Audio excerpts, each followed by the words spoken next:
racist video ng China Daily na nagturing sa mga Pilipino bilang unggoy, kinundi na ng mga senador. RH28 Raymond Adpaas, ibalita mo yan, Raymond.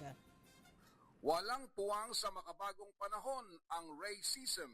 Ito ang deklarasyon ng mga senador bilang pagkundina sa inilabas na AI-generated video ng China Daily na naglalarawan sa mga Pilipino bilang unggoy.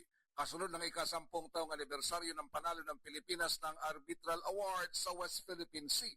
Ayon kay Senate President Sherwin Gatchalian, hindi lisensya ang freedom of expression upang mang-alipusta ng ibang lahi.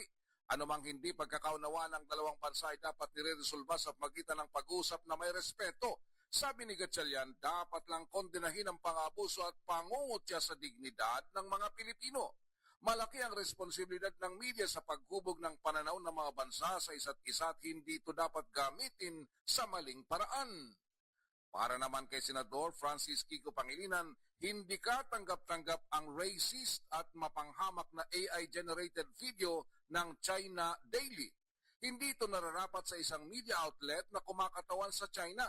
Sabi ni Pangilinan, magbubumerang ito sa kanila.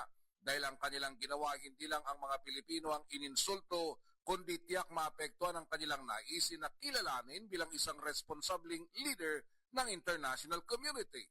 Nanawagan ito sa People's Republic of China na agad nitong utusan ng China Daily na alisin ang naturang video at tumingin ng paumanhin sa publiko at panagutin ng mga responsable nito.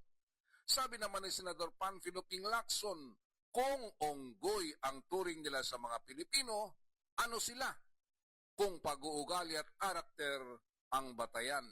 Ito si RH28 Raymond Adpaas para sa DZRH, una sa Pilipinas, una sa Pilipino.